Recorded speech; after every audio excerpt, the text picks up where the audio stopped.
नमस्कार। Capital TV का खास शो राहुल का अग्निपथ देख रहे हैं आप। मैं हूं आपके साथ पूजा।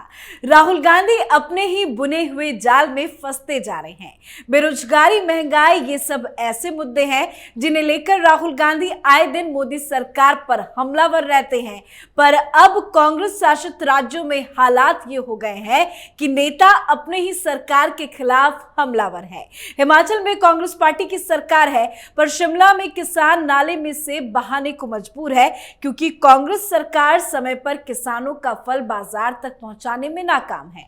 तो वहीं राजस्थान और कर्नाटक में भी कांग्रेस की राज में जनता काफी परेशान है।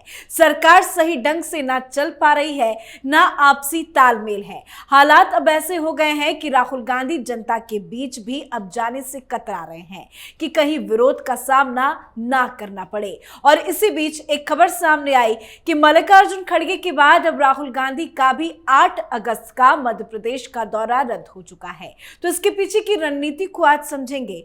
चर्चा के लिए मेरे साथ स्टूडियो में मौजूद है कैपिटल टीवी के एग्जीक्यूटिव एडिटर राजीव जी। राजीव जी, बहुत बहुत स्वागत है आपका। धन्यवाद। मध्य प्रदेश चुनाव में अभी हालांकि बहुत ज्यादा वक्त नहीं बचा है, लेकिन पहले खड़गे जी का दौरा रद्द हुआ, उसके बाद राहुल गांधी का। इसके पीछे की क्या रणनीति है या कांग्रेस पार्टी की क्या मजबूरी है? देखिए, इस बीच जो मध्य प्रदेश में चल रहा है उसमें कमलनाथ और प्रियंका गांधी ने कमान संभाल ली है। राहुल गांधी को थोड़ा दूर रखने की कोशिश की जा रही है और कमलनाथ नहीं चाहते हैं कि राहुल गांधी यहां रैली करे। प्रपोजल तो रख चुके थे और उसके बाद मल्लिकार्जुन खड़गे की जो रैली की बात की जा रही है वो तो सिंपली कांग्रेस का प्रोग्राम था जिसमें मल्लिकार्जुन खड़गे को भी जाना था। मतलब मल्लिकार्जुन खड़गे कोई ऐसे नेता नहीं है जो कि भीड़ को वोट में कन्वर्ट कर सके। अगर वहां पर लोग आए भी हैं तो कोई भी खड़गे से प्रभावित होकर कांग्रेस को वोट नहीं दे सकता है, भले ही वो कांग्रेस के चुने हुए नहीं बल्कि सिलेक्ट किए हुए अध्यक्ष हैं। ये चुने हुए नहीं हैं क्योंकि कांग्रेस में चुनाव नहीं होता अध्यक्ष के लिए, सिलेक्शन होती है और सिलेक्शन कमेटी में 3 लोग रहते हैं आजकल।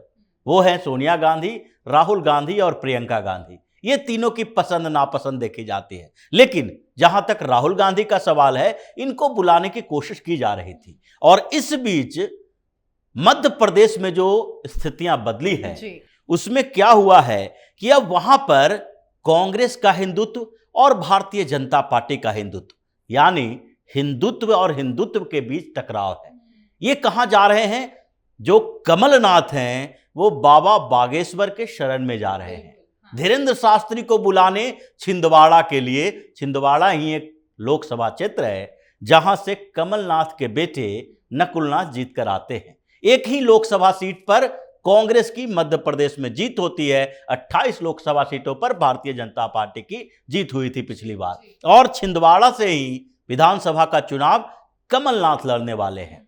अब इस बीच अगर धीरेन्द्र शास्त्री जा रहे हैं उनसे, जो कि बार बार हिंदू राष्ट्र की बात करते हैं, सिर्फ प्रवचन करने वाले या हनुमान चालीसा या हनुमान की भक्ति करने वाले के तौर पर उनकी लोकप्रियता नहीं बढ़ी है, बल्कि धीरेन्द्र शास्त्री ये मांग करते हैं कि हिंदुस्तान को हिंदू राष्ट्र घोषित किया जाए। और वो हिंदू राष्ट्र घोषित करने वाले धार्मिक नेता के शरण में जब कमलनाथ जा रहे हैं तो इसका मतलब है कि वो राहुल गांधी को बार अपने आसपास भटकने देना नहीं चाहते हैं। वो चाहते हैं कि प्रियंका गांधी आए, पूजा पाठ करें, तिलक लगाएं, रुद्राक्ष की माला धारण करें, थोड़ा ज्यादा नौटंकी कर सकते हैं। लेकिन राहुल गांधी के साथ मजबूरी है कि वो मध्य प्रदेश के बाद कर्नाटक जाएंगे, राजस्थान जाएंगे और ट्विटर पर जो बातें लिखेंगे उसमें उनके जो सलाहकार हैं, कहीं ना कहीं उनका एंगल जो होता है एंटी हिंदू हो ही जाता है। तो ऐसे में कमलनाथ सोच रहे हैं कि राहुल गांधी कम आए, जब भी आए तो उसी तरीके से जैसे कि महाराष्ट्र में एंट्री से पहले राहुल गांधी को कह दिया गया था सावरकर पर कुछ नहीं बोलेंगे।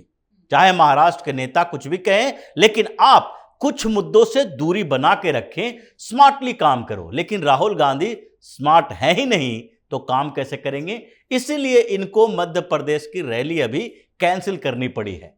लेकिन इस बीच दूसरे राज्यों में भी तो वही चीजें चल रही है।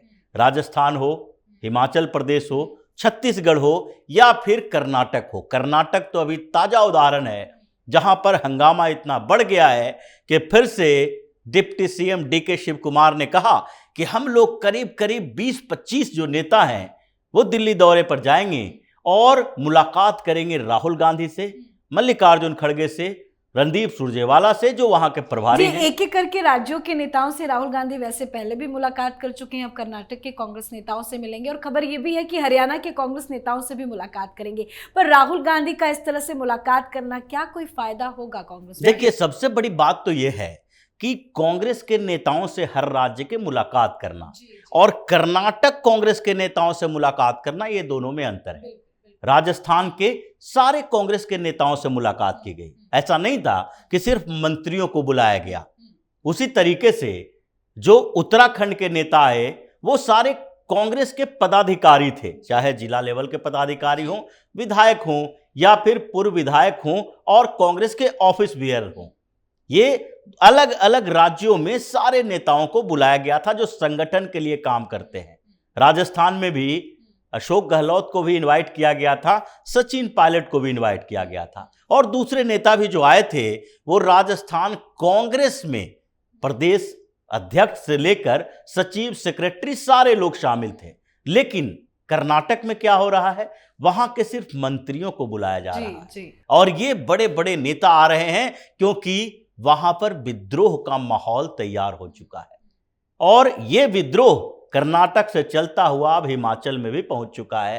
पहले ही हिमाचल कांग्रेस 3 गुटों में बटी हुई थी और फिर से एक बार आ गया, वही हाल हो गया है कि हिमाचल कांग्रेस के अंदर भी गुटबाजी तेज हो गई है क्योंकि वहां पर राहुल गांधी के उन जो महंगाई बेरोजगारी की बातें थी उसका उपयोग भारतीय जनता पार्टी जबरदस्त तरीके से कर रही है। मालवीय का ट्वीट भी आया है, उन्होंने तो बकायदा वीडियो शेयर करके कांग्रेस पार्टी से सवाल पूछा है। इसीलिए वहां पर कांग्रेस के नेता ही कह रहे हैं कि आप जो मुद्दे उठाएं उन मुद्दों को ये देखें कि यहां पर फेडरल सिस्टम है। हिंदुस्तान में सरकार केवल केंद्र के अंदर नहीं होती है, सरकार राज्यों में भी होती है और राहुल गांधी ने कैसे अपने आप को समझ लिया कि हम समाजवादी पार्टी जैसे नेता हैं, हम अखिलेश यादव है कि एक स्टेट में सरकार है या नहीं है, हम लालू यादव, नीतीश कुमार है, एक स्टेट में सरकार है या नहीं है। हम बात हमेशा सरकार के समर्थन या विरोध में तब करेंगे जबकि हमारी उस स्टेट में सरकार रहेगी या नहीं रहेगी। लेकिन कांग्रेस एक बड़ी पार्टी है, अगर केंद्र में सरकार नहीं है तो राज्यों में कुछ जगह पर तो हमारी सरकार बची हुई है और उन सरकारों से जब सवाल पूछा जाता है वो आपका ही सवाल पूछा जाता है और इसलिए उस सवाल का अगर जवाब नहीं देते हैं तो इसका मतलब है कि हमें अनकंफर्टेबल महसूस होता है, जैसा कि हिमाचल प्रदेश में हो रहा है कि आप बार बार महंगाई की बात करते हैं और किसानों का मुद्दा उठाते हैं। तो वहां के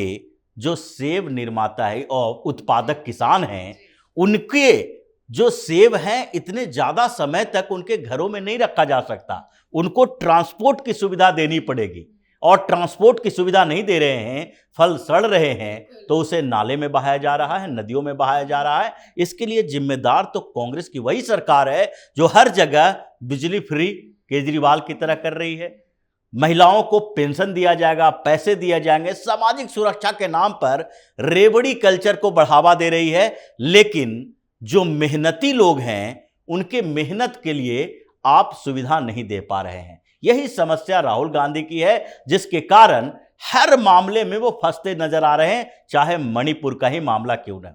अभी मणिपुर के मामले को देखिए, संसद में हंगामा चल रहा है और उस हंगामे क्या हो रहा है, कांग्रेस बार बार कह रही है कि मणिपुर में भारतीय जनता पार्टी कुछ नहीं कर रही है, वहां पर केंद्र सरकार हिंसा को कम करने का उपाय नहीं कर रही है। लेकिन एक लेटर सामने आया और उस लेटर ने सीधे राहुल गांधी को इस हिंसा के लिए जिम्मेदार ठहरा दिया, कांग्रेस को जिम्मेदार ठहरा दिया और वो भारतीय जनता पार्टी के कोई नेता का लेटर नहीं है, वो मणिपुर की पार्टी है, मणिपुर पैट्रियोटिक पार्टी।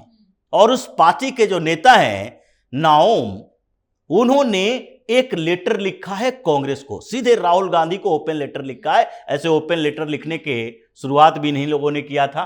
कभी सोनिया गांधी लिखती हैं, कभी राहुल गांधी लिखते हैं। तो उन्होंने भी एक ओपन लेटर लिखा और उसमें कहा कि मणिपुर में जो हिंसा हो रही है उसके लिए पूरी तरीके से कांग्रेस के प्रीवियस गवर्नमेंट जिम्मेदार है, क्योंकि इन लोगों ने एक व्यवस्था बनाई थी, उसमें सारे नॉर्थ ईस्ट के अंदर रोहिंग्या मुसलमानों को भर दिया।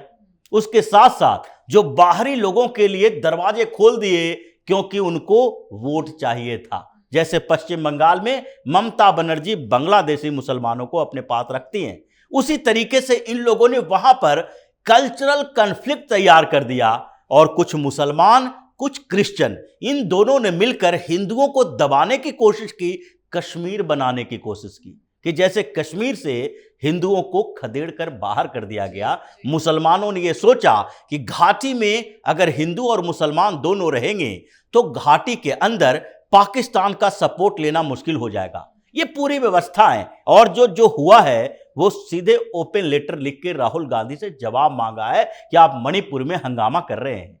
यहां पर जो विपक्षी सांसद की टीम आई है, इन लोगों को जवाब देना चाहिए कि आप पहले यह समझें कि इस हिंसा के पीछे कारण क्या है, इसकी जड़ें कहां तक है और उसमें कांग्रेस की सरकार कितना इन्वॉल्व है। ये भारतीय जनता पार्टी के नेता होते तो ये कहा जाता कि भाजपा और कांग्रेस के बीच जब जंग चल रही है तो भाजपा भी आरोप लगाएगी, लेकिन ये तो वहां की रीजनल पार्टी है और जो कि नाम ही अपने आप को मणिपुर पैट्रियोटिक पार्टी रखा है, यानी कि राष्ट्रवादी पार्टी है। और उसने जिस तरीके से राहुल गांधी को नंगा किया, इसका मतलब है कि जहां जहां राहुल गांधी जिस मुद्दे को उठाए, चाहे अडानी का हो, अंबानी का हो, महंगाई का हो, बेरोजगारी का हो, पार्टियों को तोड़ने का हो, ये सारे मुद्दे कांग्रेस के ऊपर उल्टा पड़ा है और आज फिर से कांग्रेस उसी जाल में फंसी है राहुल गांधी के कारण, जिसके लिए राहुल गांधी अब फिर कुछ समय के बाद अंडरग्राउंड होने वाले हैं। जी, बहुत बहुत धन्यवाद सर समझाने के लिए। तो कांग्रेस पार्टी अपने ही राज्यों में बुरी तरह से घिर चुकी है, ना जनता का साथ है, ना ही नेताओं का अब समर्थन मिल रहा है और इसी को लेकर कांग्रेस पार्टी टूट के कगार पे पहुंच गई है। देखा जाए तो मध्य प्रदेश में विधानसभा चुनाव में 3 महीने का समय बचा है, पर इससे पहले 2 बड़े नेताओं की रैली रद्द हो गई। राहुल गांधी का 8 अगस्त का शहडोल के ब्योहारी में कार्यक्रम रद्द हो गया, तो वहीं इससे पहले मल्लिकार्जुन खड़गे के 13 अगस्त को सागर में रैली का कार्यक्रम रद्द किया गया। बड़ी बात, राहुल गांधी के दौरा रद्द होने के पीछे की वजह क्या है वो अभी तक बताया नहीं गया है, जो बताता है कि दाल में जरूर कुछ काला है और राहुल गांधी बुरी तरह से फंस चुके हैं। इस पे आप अपनी राय कमेंट करके जरूर लिखें। देखते रहिए कैपिटल टीवी। नमस्कार।